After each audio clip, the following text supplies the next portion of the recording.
Salut, c'est Rémi, j'espère que vous allez bien. On se retrouve dans cette vidéo aujourd'hui pour faire une vidéo par rapport à ce que je viens d'écouter, ce que je viens d'entendre. Je viens de me former par rapport à un live de Laurent Bourrelli qui a fait un direct sur Facebook, sur YouTube, sur Twitter, sur Twitch, un peu sur toutes les plateformes.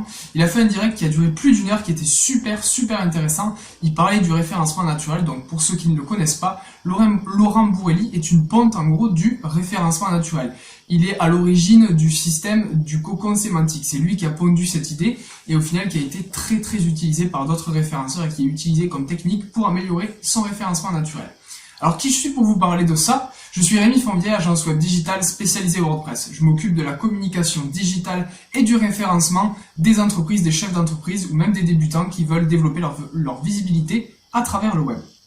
Alors le secret ultime pour le référencement naturel d'après Laurent Bourrelli, quel est-il après ce direct? Pour lui, c'est l'accessibilité. L'accessibilité est le mot-clé qu'il faut retenir pour le référencement naturel à partir de cette année-là. Et c'est vraiment ce qu'il faut garder en tête. Pourquoi? L'accessibilité, ça rejoint absolument tout ce qu'on voit et tout ce qu'on nous recommande à travers le référencement naturel.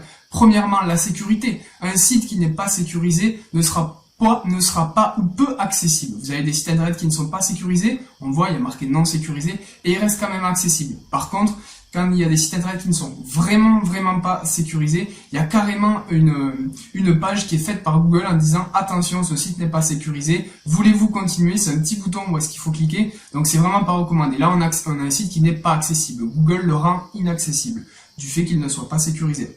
Ensuite, l'accessibilité, ça passe aussi par le responsive, l'ergonomie de votre site. Si votre site internet, lorsqu'on va sur mobile, on voit qu'on est obligé de zoomer, on voit qu'on est obligé de passer à droite, à gauche, alors qu'on devrait avoir quelque chose qui s'adapte au téléphone, on n'est pas obligé de zoomer pour vraiment voir tout ce qui est écrit. Là, on est sur un site internet qui n'est pas accessible. Alors que si on a un site internet qui est responsive, en utilisant les bons outils, en utilisant les bons thèmes sur WordPress, là, on a un site qui est accessible. Et on rejoint le secret ultime du référencement naturel qui est l'accessibilité.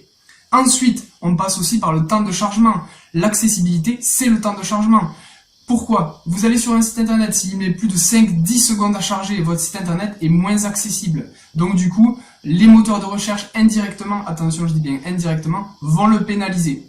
Ça ne veut pas dire que si votre site internet est rapide, vous allez être mis en avant. Ça veut dire simplement que si votre site internet est plus lent que les autres, il va être pénalisé. Donc c'est une conséquence indirecte.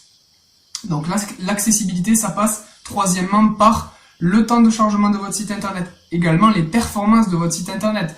Vous allez sur GTmetrix, vous allez sur Pingdom Tools, vous analysez votre site et vous allez voir les performances qu'il a. Vous allez voir s'il est en dessous de 80%, il y aura des choses à améliorer, notamment les images, la minification du JavaScript, du HTML. Il y a beaucoup de choses à faire pour avoir un site internet qui soit optimisé pour le référencement naturel. L'accessibilité, ça passe également par le maillage interne. Donc ça revient exactement à ce que disait Laurent Bourrelli avec son cocon sémantique. C'est quoi? Qu'est-ce que c'est? De quoi on parle? Imaginons que vous avez sur votre site internet la partie blog et une partie catégorie. Je ne sais pas si vous le savez, sur WordPress, vous pouvez catégoriser vos articles de blog. Vous écrivez un article de blog et vous pouvez dire voilà, il appartient à cette catégorie. Ça fait partie de la stratégie du cocon sémantique. C'est-à-dire que votre cocon, ça va être votre catégorie d'articles de blog. Et tous vos articles de blog, ils vont être listés automatiquement par WordPress dans cette catégorie. L'idéal, c'est de l'optimiser, que ça reste naturel et que ce ne soit pas juste une liste. Mais vous avez votre cocon. Et là, ça fait partie du maillage interne de votre site internet. Il faut que votre utilisateur, lorsqu'il arrive sur votre site internet, en maximum 3-4 clics, il puisse arriver sur l'ensemble de toutes les pages de votre site internet. C'est-à-dire que si vous avez écrit un article de blog qui soit catégorisé dans cette sous-catégorie, qui soit catégorisé dans cette catégorie, il faut qu'en 2-3 clics, il puisse y avoir accès. Donc, il faut faire apparaître ces catégories d'articles de blog le plus rapidement possible pour qu'ils aient accès à cet article de blog. Il ne faut pas que, pour avoir accès à cet article de blog, ils soient obligés de chercher votre blog quelque part. Il faut qu'ils puissent scroller jusqu'à la fin de tout votre page blog pour trouver cet article. Il faut que ça soit catégorisé. Donc, pensez accessibilité, pensez aussi catégorisation et cocon sémantique. N'hésitez pas à me dire dans les commentaires ce que vous pensez de Laurent Bourrelli, ce que vous pensez de sa technique et de son secret ultime qui est l'accessibilité par rapport à Google. N'hésitez pas à me le dire, je suis curieux de savoir ce que vous pensez. Si vous souhaitez avoir d'autres conseils comme cela par rapport au référencement naturel, à la création de sites internet, WordPress, l'emailing, YouTube, tout ce que vous voulez, je vous fais des vidéos YouTube. N'hésitez pas à vous abonner, à liker cette vidéo si le contenu vous convient, me donner votre retour.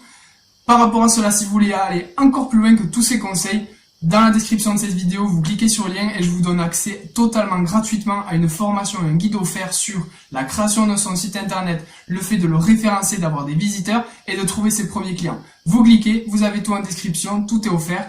On se retrouve de l'autre côté, à très vite.